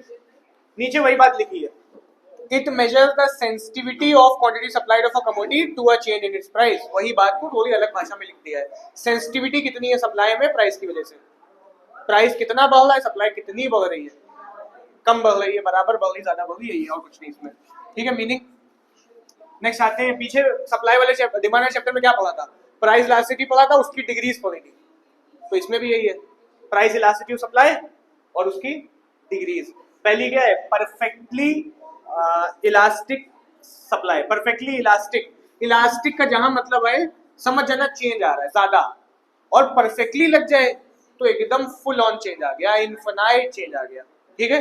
अगर प्राइस जरा से बढ़े सप्लाई में इनफिनाइट चेंज आ गया। इनफिनाइट और perfectly elastic supply represent a case in which quantity supplied of a commodity respond by an infinite amount to a very small change in its price. Price में थोड़ा सा बदलाव, supply में कितना, infinite, price में थोड़ा सा, सप्लाई में पहली डिग्री। ग्राफ देखें, नॉर्मली सप्लाई ग्राफ ऐसे जाता है ना, पर परफेक्टली आपको बनाना है, परफेक्टली इलास्टिक ऐसा बनाना है कि हल्के से रेट बढ़े और सप्लाई इनफिनाइट चेंज, है ना, खत्म ही हो जाए एक तरीके से। तो कैसा बना दे, जैसे डिमांड में बनाया था, सही है। मतलब अगर प्राइस यहाँ है तब तो सप्लाई चल रही है, और प्राइस बदल गए तो सप्लाई खत्म, इनफिनाइट चेंज। सिंबल होता है इसका इलास्टिसिटी ऑफ सप्लाई का ES और equals to infinity. Second, perfectly inelastic supply, जहां इनइलास्टिक दिखे मतलब सप्लाई में कम चेंज है, और परफेक्टली लग जाए तो एकदम ही कम चेंज है, मतलब मूव ही नहीं कर रही सप्लाई, है ना। तो डिमांड में जैसे परफेक्टली इनइलास्टिक का डिमांड कर्व था वैसे ही बन जाता है इसमें सप्लाई कर्व भी, दोनों मैच करेंगे। परफेक्टली इनइलास्टिक का डिमांड कर्व, परफेक्टली इनइलास्टिक का सप्लाई कर्व आपस में एकदम सेम होंगे, मतलब ऐसे एक स्ट्रेट लाइन खींच दी जाएगी, मतलब प्राइस यहाँ है, सप्लाई यहाँ है, प्राइस ऊपर चले जाएंगे तब भी सप्लाई यहाँ है, प्राइस नीचे आ जाएंगे तब भी सप्लाई यहाँ है। अगर इसका डिमांड कर्व भी होता ना परफेक्टली इनइलास्टिक का, ऐसा ही होता, प्राइस के चेंज और सप्लाई में कोई चेंज नहीं हो रहा, मतलब इसको बोलोगे ES इलास्टिसिटी ऑफ सप्लाई 0। लेकिन another extreme case of supply elasticity is perfectly inelastic supply in which there is no supply response no matter how large a price change takes place, ऊपर जाए नीचे जाए कोई फर्क नहीं। नेक्स्ट डिग्री क्या है? Unitary elastic. अब नहीं मैच करेंगे, कंफ्यूज ना होना, अब अलग हो जाएंगे। नॉर्मल डिमांड कर्व तो ऐसे चलता है, सप्लाई अब थोड़ी ऐसे चलेगा। यूनिटरी इलास्टिक सप्लाई, यूनिटरी मतलब एकदम बराबर चेंज, है ना, एकदम इक्वल चेंज। ग्राफ जो जाएगा एकदम सीधा, ठीक, मतलब अगर प्राइस यहाँ है, सप्लाई यहाँ पे, प्राइस बढ़ गया, सप्लाई भी बढ़ गई, ठीक है ना, और एकदम सेम प्रोपोर्शन से बढ़ी। स्ट्रेट लाइन एकदम खींचोगे कॉपी पे, जितना प्राइस में चेंज उतना ही सप्लाई में चेंज, प्राइस घटेगा सप्लाई भी घटेगी बराबर। लिखा unitary elasticity of supply refers to a situation where the percentage change in the quantity supplied of a commodity is exactly equal to percentage change in its price, ES equals to 1। Next देखते हैं elastic supply, perfectly नहीं लगा है, elastic लगा हुआ, मतलब supply में ज्यादा चेंज, प्राइस में कम चेंज, प्राइस बढ़ेगा कम, सप्लाई ज्यादा उछाल खाई, ठीक है। Supply is said to be elastic when the percentage change in the quantity supplied of a commodity is greater than percentage change in its price, ES is greater than 1। कर देखें, बस तुम्हें कुछ ऐसा कर देना है, वैसे हम बता दें कैसे बनेगा, कुछ ऐसा कर देना है कि आपकी सप्लाई में बदलाव ज्यादा आ जाए, ठीक है ना, प्राइस में कम बदलाव है, सप्लाई में ज्यादा है, ऐसे बना के देखें, ठीक है। स्ट्रेट नहीं बनाया, स्लैंटिंग बनाया, ठीक। मान लो यहाँ प्राइस है, यहाँ सप्लाई है, प्राइस बढ़ के यहाँ चले गए, सप्लाई कहाँ गई, यहाँ, किसमें ज्यादा चेंज नजर आ रहा है, सप्लाई में, साफ साफ सप्लाई में। प्राइस यहाँ है, ये लाइन सीधी नहीं गई, सीधी ले आओ तब भी वो बात वही आ जाएगी, ठीक है। प्राइस P1 पे आ गए, सप्लाई P से S पे थी, प्राइस बढ़े, सप्लाई भी बढ़ी, लेकिन अमाउंट ज्यादा है, ठीक है। Y O X हल्का सा याद कर लो, हो जाएगा। नेक्स्ट इनइलास्टिक सप्लाई, सप्लाई में कम चेंज लाना है, प्राइस में ज्यादा चेंज आना है, क्या करा जाए, यू बनाया था ना, यू बना दो, ठीक है, बहुत सीधा हो गया, ठीक। प्राइस यहाँ है, सप्लाई यहाँ है, प्राइस बढ़ गए, सप्लाई, प्राइस में ज्यादा बदलाव, सप्लाई में कम बदलाव, आ रहा है नजर, ठीक है। ज्यादा गैप दिखाना और ज्यादा बढ़ा के देख लेना तो और अच्छे से नजर आ जाएगा, ठीक। तो प्लॉटिंग जरूर करना, हम कर लेना, ये तुम्हारे खत्म हो गए। यहाँ क्या लिखा है, supply set to be elastic when the percentage change in the quantity supplied of a commodity is less than the percentage change in its price। एक बार शॉर्ट में सबके कर्व, ये किसका है, straight line, perfectly inelastic, change एकदम नहीं आना है, परफेक्टली इनइलास्टिक मतलब ES 0, परफेक्टली इलास्टिक,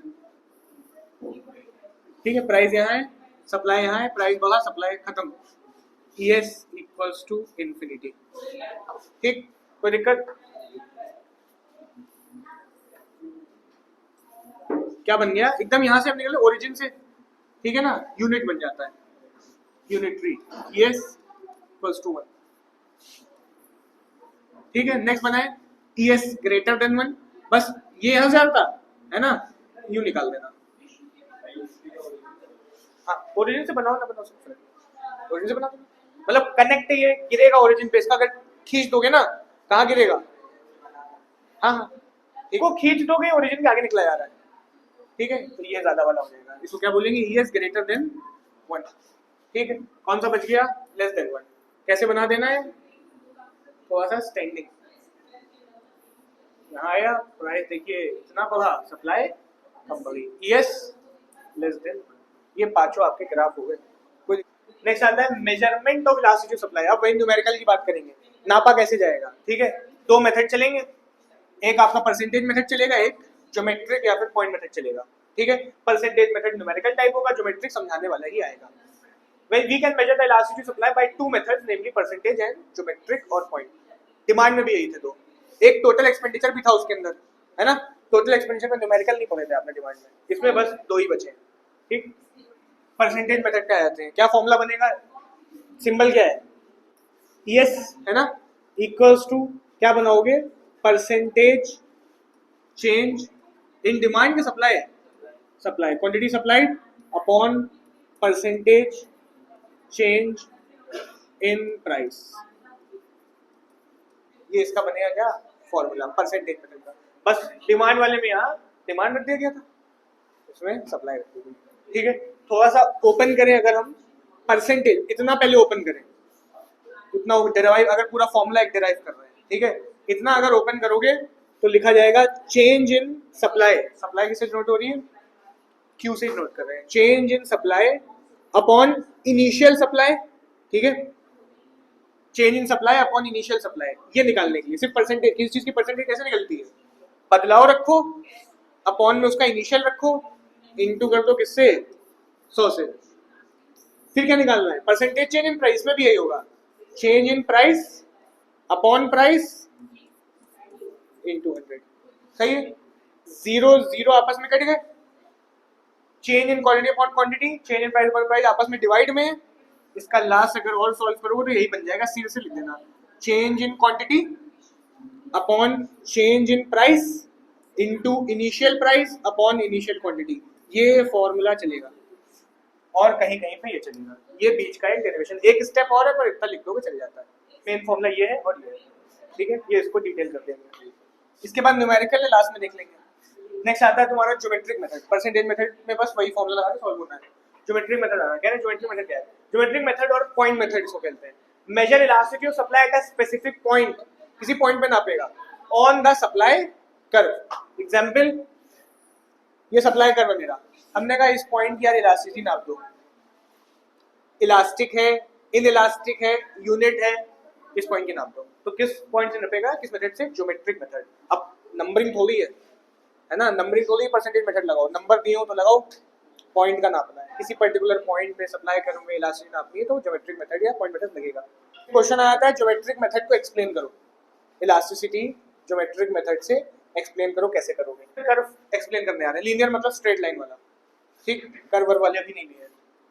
आप एक अपना नॉर्मल सा ग्राफ बनाओगे, ठीक है, मान लेते हैं हमारा ये सप्लाई कर्व है और हमें इस पॉइंट की इलास्टिसिटी नापनी है, ये पॉइंट है के। हाँ, देख के समझ में आ रहा है वैसे तुमको, पर एक्सप्लेन कैसे करोगे। ठीक है, ये तो तुम्हें देख के समझ में आ गया क्या होने वाला है, एस लेस देन 1 के ग्रेटर देन 1, लेस देन 1। ठीक है, ग्रेटर देन 1 वाला थोड़ा इधर वाला था, यू था, ये तो देख के भी समझ में आ रहा है, लेकिन वहाँ एक्सप्लेन करना पड़ेगा आपको। ठीक है, आपने बनाया, अब आप एक्सप्लेन करोगे। क्या एक्सप्लेन करोगे, to measure the price elastic supply at point K, तो के पॉइंट की नापनी है, on a supply curve S S. ऐसे ही समझाओगे कि हम के पॉइंट की नाप के समझाते हैं आपको कि ज्योमेट्रिक मेथड से कैसे नापा जाता है, ऐसे supply curve. Extend SS to meet the X axis, ये एक्स एक्सिस है, कह रहे हैं एसएस को एक्सटेंड करो कि नीचे एक्स एक्सिस को मिल जाए। ठीक, कर लेते हैं इतना काम। अब इसको एक्सटेंड करोगे, डॉट लाइन से हमने कर दिया, यहाँ पे आके ये मीट कर गई, नॉर्मल लाइन से कर दो कोई दिक्कत नहीं। नीचे एक्सटेंड कर दी लाइन, यहाँ तक समझ में आ रहा है, इस लाइन एक्सटेंड ग्राफ से टच कर गई। अब क्या कह रहे हैं, एट पॉइंट ए, और इसको हमने नाम दे दिया ए पॉइंट। ठीक, के पॉइंट पे प्राइस क्या था, के पॉइंट पे प्राइस था कुछ यहाँ से, और सप्लाई क्या थी कुछ यहाँ पे। ठीक है ना, जो के पॉइंट चल रहा था उस पे प्राइस यहाँ पे था, सप्लाई यहाँ पे थी। क्या पॉइंट को नाम दे देते हैं बी, और इसको नाम दे देते हैं पी। ओपी हमारा प्राइस चल रहा था, ओबी हमारी क्वांटिटी सप्लाई चल रही थी। समझ में आ रहा है ना, आपने बस अभी करा क्या है, आपने सप्लाई कर्व को एक्सटेंड करा नीचे, और कुछ नहीं करा। क्या लिखा है here OB is the quantity supplied, OB क्या है क्वांटिटी सप्लाइड एट के, किस पॉइंट पे, के पॉइंट पे, and A B is the horizontal distance from A to B, A B horizontal distance है, ठीक है ना, ये ए बी हॉरिजॉन्टल डिस्टेंस है किसका, फ्रॉम ए टू बी, ए से लेकर बी तक का। इफ, अब बहुत आसान है, कुछ नहीं, अगर तुम्हारी ये लाइन है ना, ये लाइन ओबी से छोटी आई है, इन इलास्टिक होगी, less than one in elastic. ये लाइन जो आपने एक्सटेंड करके नीचे खींची, ये लाइन ओबी वाली लाइन से छोटी आ गई तो इन इलास्टिक होने वाली है। अगर ये लाइन इस लाइन से बड़ी आ जाए तो इलास्टिक हो जाएगी, और एकदम मैच करे आए तो यूनिट हो जाएगी। आपका एक कर्व बना बनाया मिलेगा, ये मिला, ये के पॉइंट पड़ा था, सब वैसे पड़ा था, ठीक है, ये पी पॉइंट था, ये बी पॉइंट था, ठीक, ये बना बनाया है, इस पॉइंट की नापनी है, आपने क्या करा, आपने एक्सटेंड करा, किस चीज को एक्सटेंड करा, अपने कर्व को, कर लिया, ठीक है, इसको नाम दे देते हैं क्या, ए, और जो तुमने लाइन खींची इसको बोल देंगे क्या, ए बी, और जो सप्लाई थी वो क्या थी, ओ बी। ए बी बड़ी है या ओ बी, ओ बी बड़ी है, ए बी छोटी है, तो जब ए बी ओ बी से छोटी होगी इन इलास्टिक होगी, जब ए बी ओ बी से बड़ी निकल जाए ये इलास्टिक हो जाएगी, ठीक है, और जो दोनों सेम होंगी तो यूनिट हो जाएगी। If A B is less than O B, elastic is less than, बराबर होते तो वन हो जाती, A B greater O B निकलता है, इलास्टिक ग्रेटर वन हो जाता।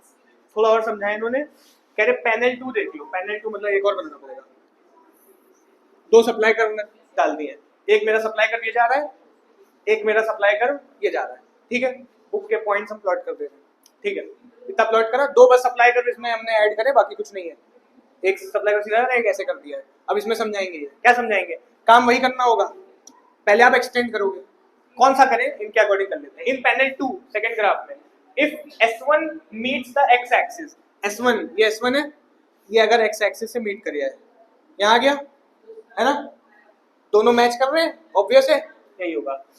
Eight the origin A B equals to O B, और इस पॉइंट को अगर हम ए नाम दें तो ए बी ओ बी दोनों क्या है, सेम है, A B equals to O B, that is unit, unitary, elastic equals to 1। S2 के साथ करें, S2 को भी एक्सटेंड ही तो करना है, S2 को एक्सटेंड करोगे कहां तक ले जाओगे भैया, ये तो पीछे निकल जाएगा, अगर ध्यान दो तो पीछे चला जाएगा, एक्सटेंड करें,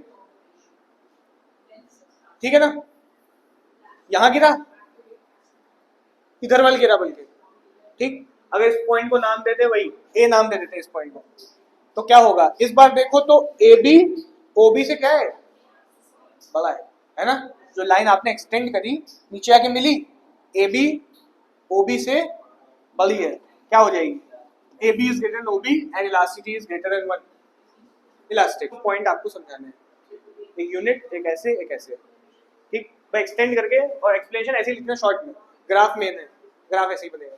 नेक्स्ट आता है नॉन लीनियर सप्लाई कर, आसान है, नॉन लीनियर मतलब अगर सप्लाई कर ऐसे जा रहा है, इस पॉइंट का नापना है, अब लाइन थोड़ी एक्सटेंड करोगे, क्या खींचना पड़ेगी, टेंजेंट ड्रॉ करना पड़ेगा, लाइन खींचनी पड़ेगी आपको,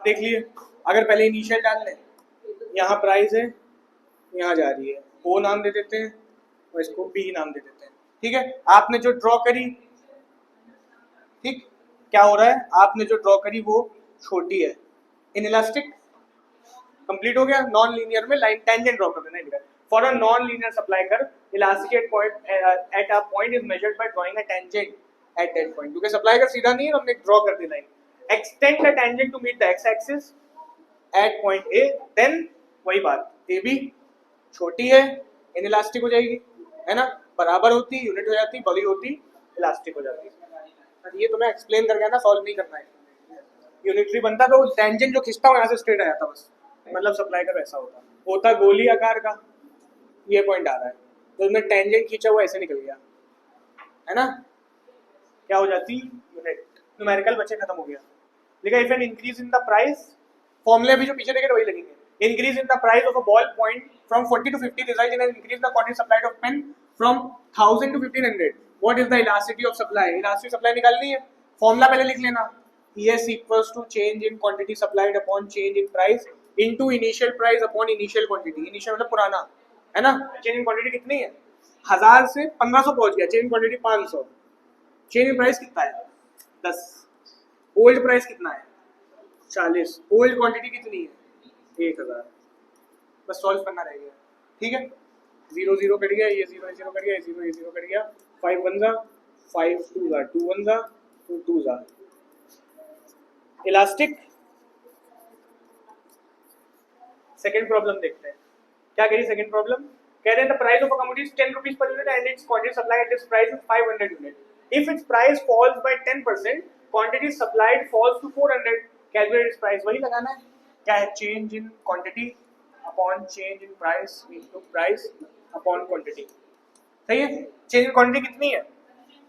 प्राइस 10 था तो 500 थी, कितने में फॉल कर गई? 400 पे. 100 change in quantity. Change in price कितना है? 10 था, 10% गिर गया, मतलब 1 रुपए. ओल्ड प्राइस कितना है? 10. ओल्ड क्वांटिटी कितनी है? 500. 0 0 कटा, ये 0 0 कटा, 5 1 जा 5 2 जा. फिर से क्या आ गया? जब कभी इंफॉर्मेशन कम होती है तो ये भी लगा देते हैं. थर्ड क्या लिखा है? Producer supply 200 unit of a good at 10 rupees. Price elasticity is 2. Answer दे दिया है. How many units will producer supply at 11 per unit. Solution answer दे रखा है और सॉल्व करने को कह रहे हैं. फॉर्मूला कौन सा लगाओगे? अपना मेन फॉर्मूला. ठीक है, ईएस की जगह ईएस रख देना. कितनी है? ठीक है ना. इलास्टिक सप्लाई दी हुई कितनी है? 7 7 2 दी है ना, तो आपने सोल्यूशन पहले ही रख दिया. ठीक. बाकी क्या दिया है? चेंज इन क्वांटिटी दी हुई. चेंज इन क्वांटिटी कितनी है? 200 यूनिट थी और चेंज बताया नहीं बताया? 200 यूनिट है, चेंज ही निकालना है. तो खाली जगह छोड़ दे, इसका एक्स रख दे. ठीक है. नीचे चेंज इन प्राइस रखते हैं. प्राइस पहले था 10, बाद में 11. कितना चेंज प्राइस है? ठीक है. ऊपर क्या रखते हैं? Old price. ओल्ड प्राइस कितना था? 10 रुपए. और नीचे क्या के? Old quantity. ओल्ड क्वांटिटी कितनी थी? 200. प्राइस लास्ट थी 2 दी थी. How many unit will produce supply at 11 per unit. 11 रुपए भाव पे कितनी सप्लाई करेगा, ये पूछा था. हाँ, पहले इसको सॉल्व करें. 0 0 कट गया, क्या बचा? x upon 20. सही है. इधर कितना बचा? x यही रहने दो, 20 उधर भेज दो. मल्टीप्लाई में आएगा 2 × 20 इक्वल्स टू x. आ गया 40. ये 40 क्या है? ये 40 चेंज है. किस चीज का चेंज है? क्वांटिटी सप्लाइड का. तो क्वांटिटी सप्लाइड थी कितनी? क्वांटिटी सप्लाई 200 थी. प्राइस बढ़ गया, सप्लाई भी बढ़ गई होगी, तो कितनी हुई होगी? कैसे निकाला? Old quantity supplied plus 40. तो तुमने चेंज निकाल लिया.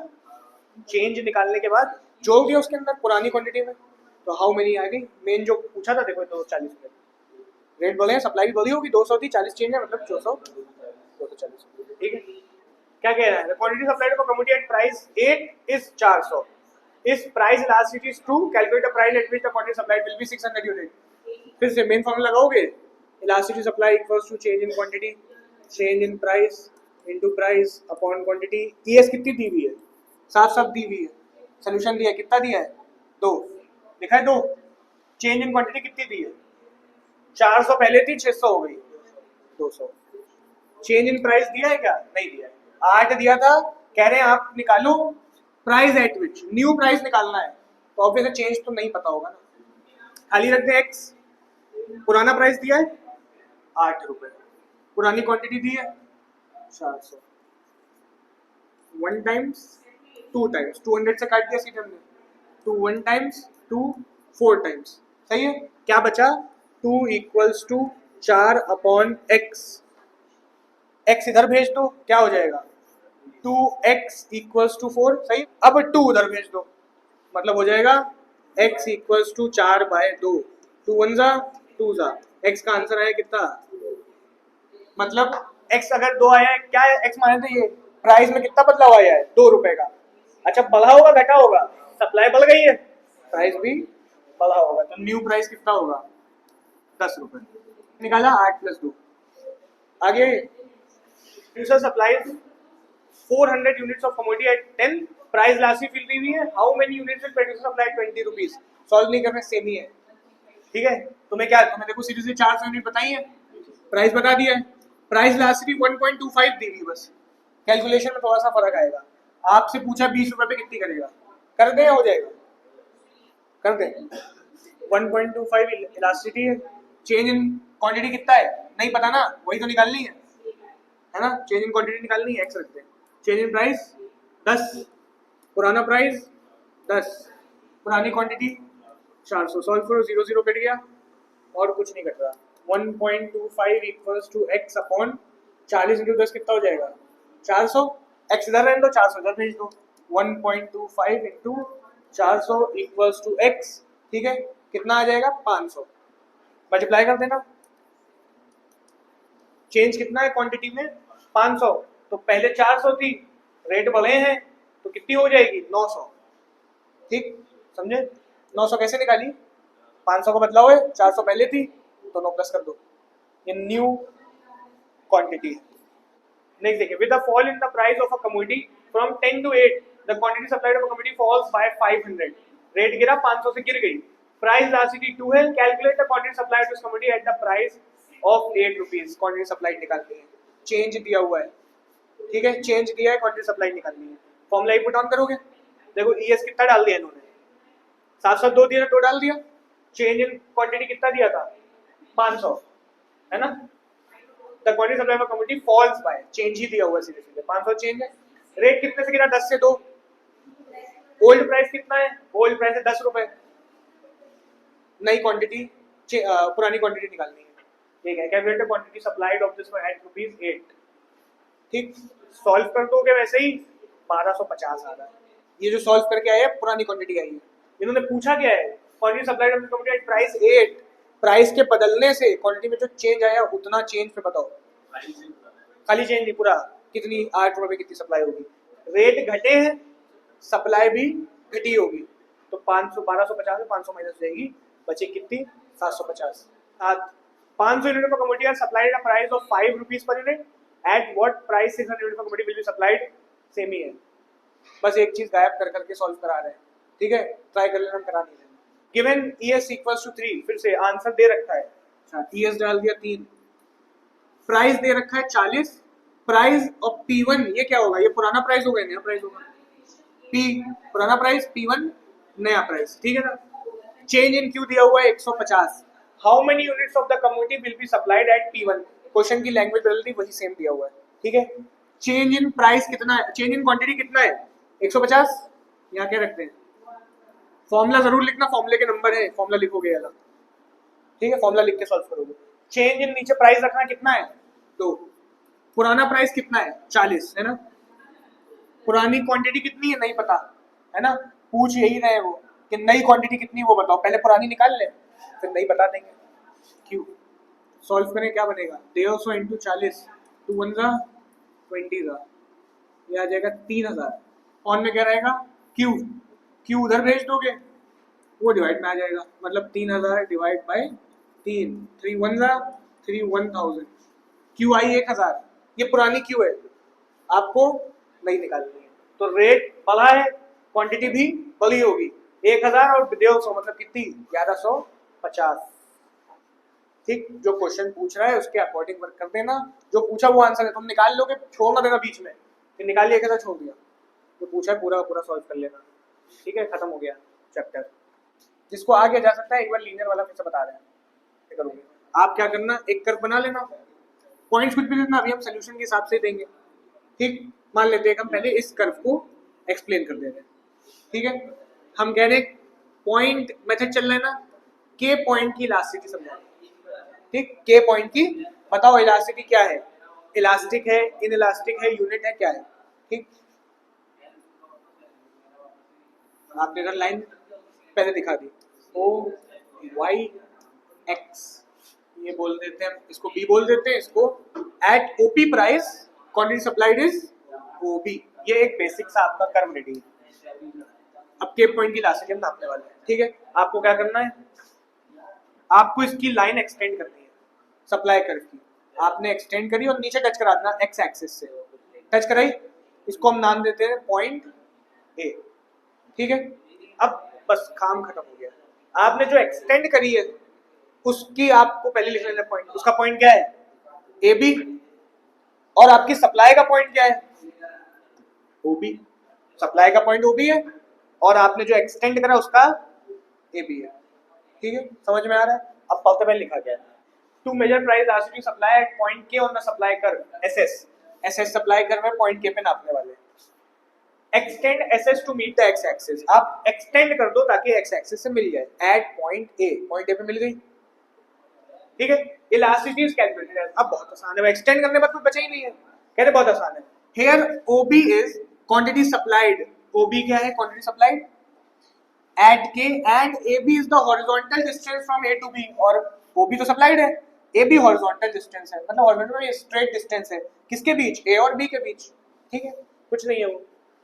If AB is less then OB, elasticity is less then 1, less than 1 मतलब इन इलास्टिक, ठीक है, clearly AB is less then OB, elasticity is in elastic, less than 1, आ रहा है समझ में, ये समझाया। अब तुम चाहो तो और पॉइंट भी समझा दो, इन इलास्टिक समझा दी, यूनिट भी समझा दो और इलास्टिक भी समझा दो, हाँ अगर ये पूरा स्ट्रेट आ रहा होता यहाँ मिल जाता, ठीक है, देख लेते हैं उसको भी। अगर पैनल 2 बोला हुआ है मतलब एक कर्व और बना लेते हैं, एक सप्लाई कर्व, अभी तुमने यूं समझा दिया, ये वाला समझा दिया, अब थोड़ा ऐसा वाला समझा देना और एक यूनिट वाला थोड़ा समझा देना, ठीक है। मान लेते हैं इस पॉइंट की समझा देंगे, ये पॉइंट हमारा क्या है के, सब ग्राफ पूरा पॉइंट डाल देना, लेबलिंग कर देना, प्राइस है इधर, क्वांटिटी सप्लाइड है, सब कर देना, दिखा देना भैया ये प्राइस चल रहा है, ये चल रही supply, at price OP supply is OB, यहाँ तो समझाया। अब क्या करना है, जो पीछे हमने बताया, ये आपने एक बेसिक कर्व बना लिया, तो मैं इतना देना, मैं तीनों समझाने हैं, एक हमने भी ऊपर समझाया, दो और समझाने वाले हैं, ठीक है। पी चला ऑब्वियस है, आप इसको एक्सटेंड करोगे, यहाँ पे गिर रहा है, यूनिटरी हो गया, आप इसको जब एक्सटेंड करोगे, ये इसको बोल देते हैं सप्लाई कर्व S1, ठीक है ना, और इसको बोल देते हैं S2, सेकेंड सप्लाई कर्व, इसको अगर हम एक्सटेंड करेंगे, ये जाके कहीं यहाँ, इसका एक्सटेंड यहाँ गिर रहा है, तो तुम इसकी लाइन को भी एक्सटेंड कर लेना, ठीक है, ये पॉइंट हो गया, इसको हम बोल देते हैं क्या, ए पॉइंट, इसको भी ए पॉइंट ही नाम देते हैं समझाने के लिए। आपने एक स्ट्रेट सप्लाई कर, एक ऐसा सप्लाई कर, दोनों को मिलाया, यहाँ के ये छुआ, वो वहाँ के छुआ, आप समझा दोगे। इन पैनल 2 इफ S1 मतलब ये वाला मीट्स द एक्स एक्सिस, नीचे गिरा होगा at the origin, AB OB बराबर वाले को नहीं देख रहे हो, AB OB equal unit elastic, unitary.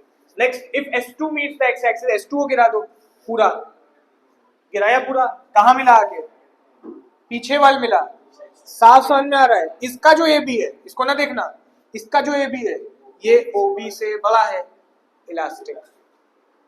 S2 meets the x-axis left of the origin, origin के लेफ्ट में आया, AB is greater than OB and elasticity is greater than 1। तो बस जब ज्योमेट्रिक मेथड समझाना है, परफेक्टली वाले केस नहीं समझाने हैं, तीनों केस समझाने हैं, इलास्टिक, इनइलास्टिक, यूनिट एक्सप्लेन कर देना है।